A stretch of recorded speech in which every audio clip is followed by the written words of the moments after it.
सीधा लिए चलते हैं, प्रधानमंत्री नरेंद्र मोदी मन की बात कार्यक्रम को संबोधित कर रहे हैं और सुप्रीम कोर्ट के भी 75 वर्ष हो रहे हैं। हमारे लोकतंत्र के ये पर्व मदर ऑफ डेमोक्रेसी के रूप में भारत को और सशक्त बनाते हैं। भारत का संविधान इतने गहन मंथन के बाद बना है कि उसे जीवंत दस्तावेज कहा जाता है। इसी संविधान की मूल प्रति के तीसरे अध्याय में भारत के नागरिकों के मूलभूत अधिकारों का वर्णन किया गया है। और ये बहुत दिलचस्प है कि तीसरे अध्याय के प्रारंभ में हमारे संविधान निर्माताओं ने भगवान राम, माता सीता और लक्ष्मण जी के चित्रों को स्थान दिया था। प्रभु राम का शासन हमारे संविधान निर्माताओं के लिए भी प्रेरणा का स्रोत था और इसलिए 22 जनवरी को अयोध्या में मैंने देव से देश की बात की थी, राम से राष्ट्र की बात की थी। साथियों, अयोध्या में प्राण प्रतिष्ठा के अवसर ने देश के करोड़ों लोगों को मानो एक सूत्र में बांध दिया है। सबकी भावना एक, सबकी भक्ति एक, सबकी बातों में राम, सबके हृदय में राम। देश के अनेकों लोगों ने इस दौरान राम भजन गाकर उन्हें श्री राम के चरणों में समर्पित किया। 22 जनवरी की शाम को पूरे देश ने राम ज्योति जलाई, दिवाली मनाई।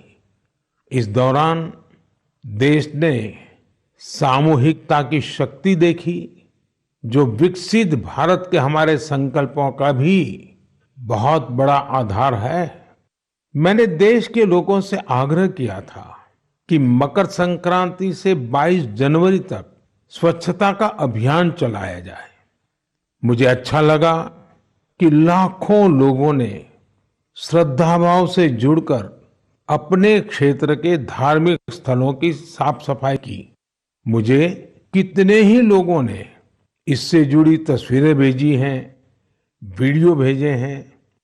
ये भावना रुकनी नहीं चाहिए, ये अभियान रुकना नहीं चाहिए। सामूहिकता की यही शक्ति हमारे देश को सफलता की नई ऊंचाई पर पहुंचाएगी।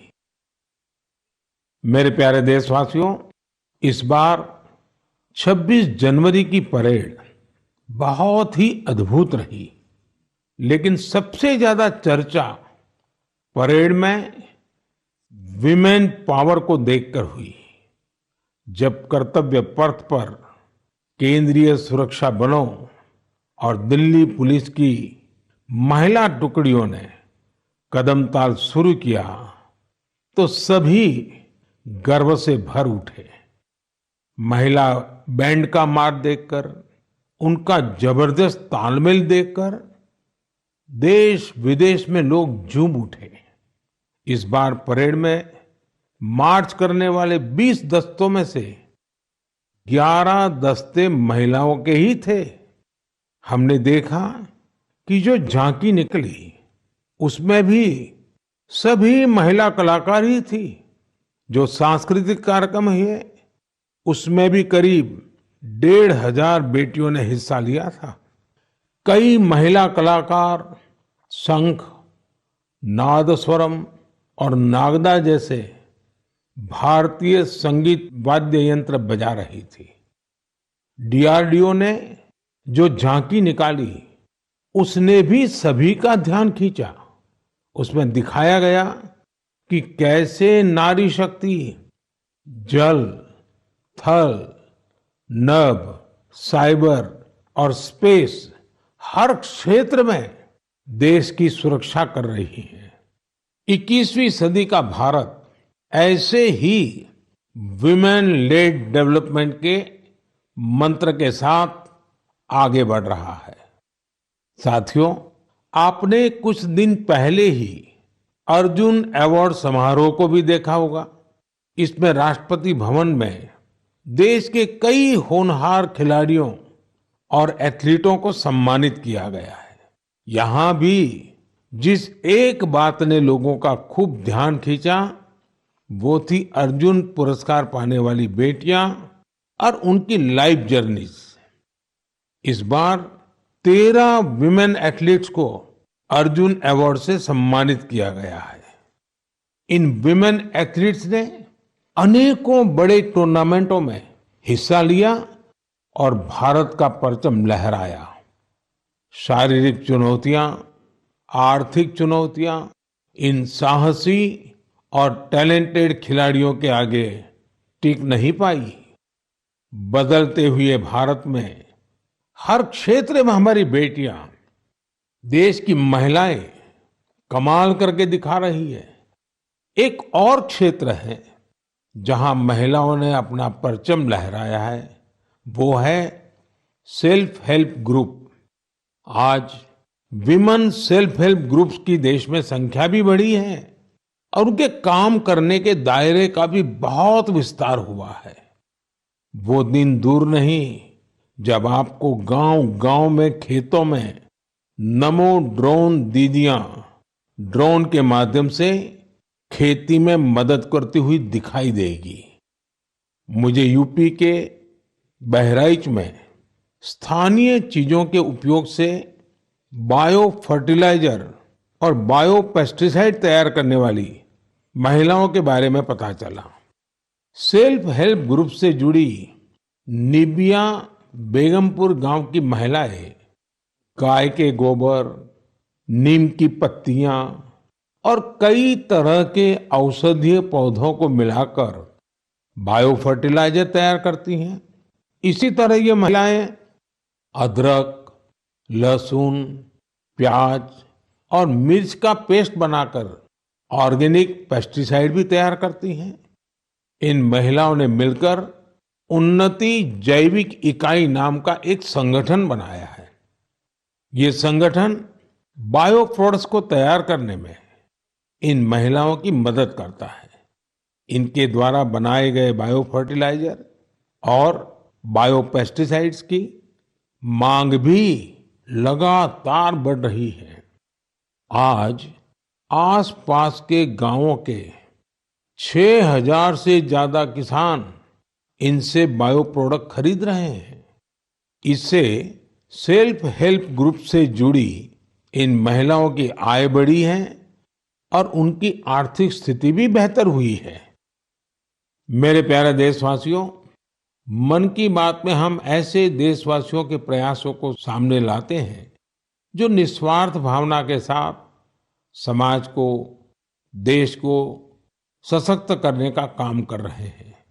ऐसे में 3 दिन पहले जब देश ने पद्म पुरस्कारों का ऐलान किया है, तो मन की बात में ऐसे लोगों की चर्चा स्वाभाविक है।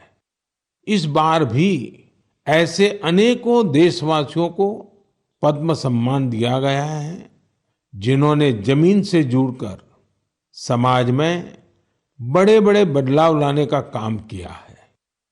इन इंस्पायरिंग लोगों की जीवन यात्रा के बारे में जानने को लेकर देश भर में बहुत उत्सुकता दिखी है। मीडिया की हेडलाइन से दूर, अखबारों के फ्रंट पेज से दूर, ये लोग बिना किसी लाइमलाइट के समाज सेवा में जुटे थे। हमें इन लोगों के बारे में पहले शायद ही कुछ देखने सुनने को मिला है, लेकिन अब मुझे खुशी है कि पद्म सम्मान घोषित होने के बाद ऐसे लोगों की हर तरफ चर्चा हो रही है। लोग उनके बारे में ज्यादा से ज्यादा जानने के लिए उत्सुक है। पद्म पुरस्कार पाने वाले ये अधिकतर लोग अपने अपने क्षेत्र में काफी अनूठे काम कर रहे हैं। जैसे कोई एम्बुलेंस सर्विस मुहैया करवा रहा है, तो कोई बेसहारों के लिए सिर पर छत का इंतजाम कर रहा है। कुछ ऐसे भी हैं जो हजारों पेड़ लगाकर प्रकृति संरक्षण के प्रयासों में जुटे हैं। एक ऐसे भी हैं जिन्होंने चावल की 650 से अधिक किस्मों के संरक्षण का काम किया है। एक ऐसे भी हैं जो ड्रग्स और शराब की लत की रोकथाम के लिए समाज में जागरूकता फैला रहे हैं। कई लोग तो सेल्फ हेल्प ग्रुप, विशेषकर नारी शक्ति के अभियान से लोगों को जोड़ने में जुटे हैं। देशवासियों में इस बात को लेकर भी बहुत प्रसन्नता है कि सम्मान पाने वालों में 30 महिलाएं हैं। ये महिलाएं जमीनी स्तर पर अपने कार्यों से समाज और देश को आगे ले जा रही हैं। साथियों, पद्म सम्मान पाने वालों में हर किसी का योगदान देशवासियों को प्रेरित करने वाला है। इस बार सम्मान पाने वालों में बड़ी संख्या उन लोगों की है जो शास्त्रीय नृत्य, शास्त्रीय संगीत, लोक नृत्य, थिएटर और भजन की दुनिया में देश का नाम रोशन कर रहे हैं। प्राकृत, मालवी और लंबाड़ी भाषा में बहुत ही शानदार काम करने वालों को भी ये सम्मान दिया गया है। विदेश के भी कई लोगों को पद्म पुरस्कार से सम्मानित किया गया है, जिनके कार्यों से भारतीय संस्कृति और विरासत को नई ऊंचाई मिल रही है। इनमें फ्रांस, ताइवान, मैक्सिको और बांग्लादेश के नागरिक भी शामिल है। साथियों, मुझे इस बात की बहुत खुशी है कि पिछले एक दशक में पद्म सम्मान का सिस्टम पूरी तरह से बदल चुका है। अब ये पीपल्स पद्मा बन चुका है। पद्म सम्मान देने की व्यवस्था में कई बदलाव भी हुए हैं। अब इसमें लोगों के पास खुद को भी नॉमिनेट करने का मौका रहता है। यही वजह है कि इस बार 2014 की तुलना में 28 गुना ज्यादा नॉमिनेशंस प्राप्त हुए हैं। इससे पता चलता है कि पद्म सम्मान की प्रतिष्ठा, उसकी विश्वसनीयता, उसके प्रति सम्मान हर वर्ष बढ़ता जा रहा है। मैं पद्म सम्मान पाने वाले सभी लोगों को फिर अपनी शुभकामनाएं देता हूं। मेरे प्यारे देशवासियों, कहते हैं हर जीवन का एक लक्ष्य होता है। हर कोई एक लक्ष्य